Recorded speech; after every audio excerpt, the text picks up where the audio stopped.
MD academy 4 October 2024ના current અફેરમાં તમારું હાર્દિક સ્વાગત છે. તો કઈ ભારતીય બેંકે સિંગાપોર એરલાઇન્સ સાથે crow branded credit card launch કર્યું છે? તો એસબીઆઈ. મિત્રો, જે Singapore airlines plus SBI, okay, આ બંને સાથે મળીને crow branded credit card launch કર્યું છે. મિત્રો, આગળ વાત કરવામાં આવે તો શ્યામજી કૃષ્ણ વર્માની જન્મ જયંતિ. મિત્રો, તો તેમનો જન્મ 4 ઓક્ટોબર 1857ના રોજ થયો હતો. ક્યાં? તો જે કચ્છનું માંડવી છે ને ત્યાં, ઓકે. આગળ વાત કરીએ, એમની માતાનું નામ શું હતું? તો કે ગોમતીબાઈ, ઓકે, ગોમતીબાઈ. પિતાનું નામ હતું કરશન પણસાલી, ઓકે. તેમનું મૃત્યુ 30 માર્ચ 1930ના રોજ સ્વિટ્ઝરલેન્ડના જીનીવા ખાતે થયું હતું. આગળ વાત કરીએ તો મિત્રો, તેનું સ્મારક છે, તેનું નામ છે ક્રાંતિ તીર્થ, જે કચ્છના માંડવી ખાતે આવેલું છે. તેમને બલિયન કોલેજ અને ઓક્સફર્ડ યુનિવર્સિટીમાંથી મિત્રો અભ્યાસ કર્યો છે. તેઓ વ્યવસાય ક્રાંતિકારી, વકીલ અને એક પત્રકાર હતા. તેમની પત્નીનું નામ ભાનુમતી છે, તેમની માતાનું નામ ગોમતીબાઈ છે અને તેના પિતાનું નામ કરશન પણસાલી છે. આગળ વાત કરીએ તો કે જે ભારતીય સ્વતંત્ર સંગ્રામ ક્રાંતિકારી વિચારધારાના પ્રણેતા છે શ્યામજી કૃષ્ણ વર્મા. ઉપરાંત રાષ્ટ્રવાદી પત્રકાર અને કુશળ વકીલ છે. તેમને પંડિત અને ક્રાંતિગુરુની ઉપાધિ મળી છે.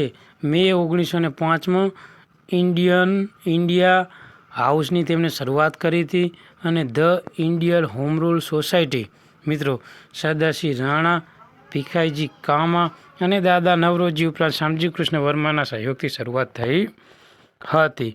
આગળ વાત કરીએ તો કે શ્યામજી કૃષ્ણ વર્મા 1905માં લંડનમાં ભારતીયોના હિત માટે મિત્રો ઇન્ડિયન સોશિયોલોજી નામનું સામયિક શરૂઆત કરી હતી. મિત્રો, અને આ સામયિકને વારંવાર એક્ઝામમાં પૂછી ગયું છે, 8 થી 8 વાર ચવાઈ જેલો ક્વેશ્ચન એ રીતે જ પૂછાય છે કે શ્યામજી કૃષ્ણ વર્મા એ 1905માં લંડનમાં ભારતીયના હિતો માટે કયું સામયિકની શરૂઆત કરી તો ઇન્ડિયન સોશિયોલોજી સામયિકની, ઓકે.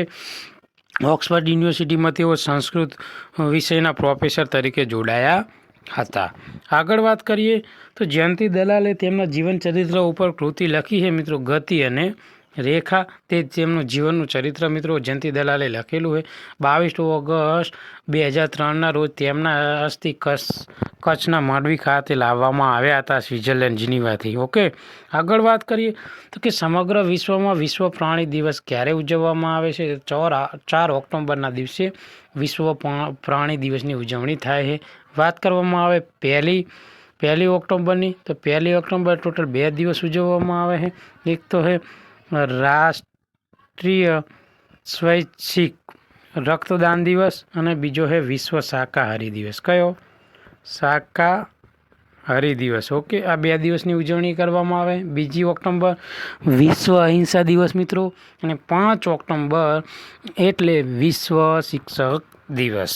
આગળ વાત કરીએ તો કે મિત્રો વિશ્વ પ્રાણી દિવસ ઉજવવાનો હેતુ શું? તો મેં જે લુપ્ત થતા પ્રાણીઓને બચાવવા અને તેના સંરક્ષણ માટે જો લોકોમાં જાગૃતિ આવે ને, એ હેતુથી આ દિવસની ઉજવણી કરવામાં આવે છે મિત્રો. આગળ વાત કરીએ તો કે આ દિવસની ઉજવણી ક્યારે કરવામાં આવી હતી? સૌ પ્રથમવાર તો મે 1931માં ઇટલીનું જે ફ્લોરેન્સ ખાતે મિત્રો આંતરરાષ્ટ્રીય પશુ સંરક્ષણનું સંમેલન મિત્રો યોજાણું હતું. આ સંમેલનમાં 4 ઓક્ટોબરને વિશ્વ પ્રાણી દિવસ તરીકે ઉજવવાનું મિત્રો તેમને જાહેરાત કરી અને સૌ પ્રથમવાર 1931માં આ દિવસની ઉજવણી કરવામાં આવી છે. આગળ વાત કરીએ તો કે વન્યજીવ પ્રાણી સપ્તાહ. તો મિત્રો વન્યજીવ પ્રાણી સપ્તાહ ક્યારે આવે? તો મિત્રો 2 ઓક્ટોબરથી લઈને 8 ઓક્ટોબરની વચ્ચે.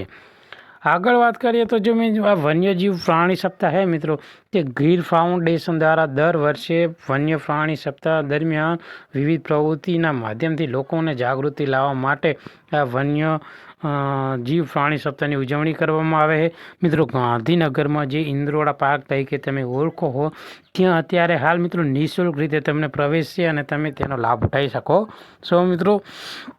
આગળ વાત કરવામાં આવે તો કે હાલમાં ઇન્ટરનેશનલ લિટરેચર ફેસ્ટિવલનું આયોજન કયા શહેરમાં કરવામાં આવ્યું તો મિત્રો અમદાવાદ ખાતે કરવામાં આવ્યું છે. ઇન્ટરનેશનલ લિટરેચર ફેસ્ટિવલનું આયોજન મિત્રો અમદાવાદમાં કરવામાં આવ્યું છે. આગળ વાત કરવામાં આવે તો કે જે અમદાવાદ ખાતે મિત્રો સેન્ટર ફોર એન્વાયરમેન્ટ એજ્યુકેશન છે મિત્રો ત્યાંનું આયોજન થયું અને મિત્રો આ આયોજન આઇકોન ફાઉન્ડેશન દ્વારા 2016થી કરવામાં આવે છે. શેનું ઇન્ટરનેશનલ લિટરેચર ફેસ્ટિવલનું આયોજન અમદાવાદ બરાબર અમદાવાદમાં એ સેન્ટર ફોર એન્વાયરમેન્ટ એજ્યુકેશન છે મિત્રો અહીંયા અને 2016થી મિત્રો આ રીતે આઇકોન એજ્યુકેશન છે એના દ્વારા કરવામાં આવે છે. આગળ વાત કરીએ અમે કે હાલમાં 300 કરોડના ખર્ચે વિશ્વનો સૌથી મોટો વૃદ્ધાશ્રમ ક્યાં બનશે તો મિત્રો રાજકોટમાં. ઓકે, વિશ્વનો સૌથી મોટો વૃદ્ધાશ્રમ બનવાનો છે મિત્રો. આ જે વૃદ્ધાશ્રમ છે મિત્રો એ જામનગર રાજકોટ હાઈવે ઉપર રામપર ખાતે મિત્રો માનવ સેવા ચેરિટેબલ ટ્રસ્ટ દ્વારા સદભાવના આશ્રમ બરાબર 30 એકરની જમીન છે ને ત્યાં મિત્રો આરે વૃદ્ધાશ્રમ બનવાનો છે. ગુજરાત માટે ગૌરવનું બાબત છે મિત્રો આવડો મોટો વૃદ્ધાશ્રમ બને છે. ગૌરવનું બાબત બી છે અને થોડુંક હતાશા બી થાય કે ભાઈ માતા પિતાને વૃદ્ધાશ્રમમાં મૂકી દે છે. આગળ વાત કરવામાં આવે કે હાલમાં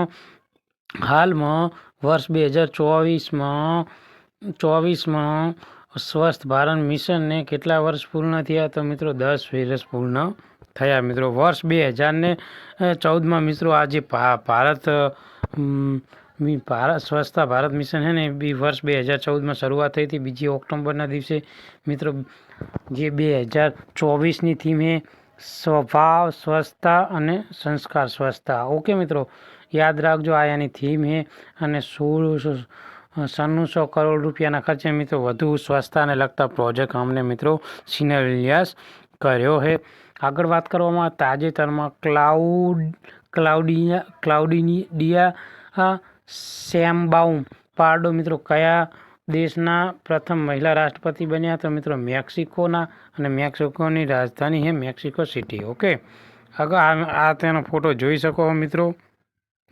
ઓકે મિત્રો આગળ વાત કરીએ તો કે તાજેતરમાં ADBએ અંદાજ લગાવ્યો હોય કે 2024-25નો ભારતીય અર્થતંત્ર માટે કેટલો વિકાસ થયો હોય તો મિત્રો યાદ રાખજો 7.2%. આગળ વાત કરવામાં આવે તો મિત્રો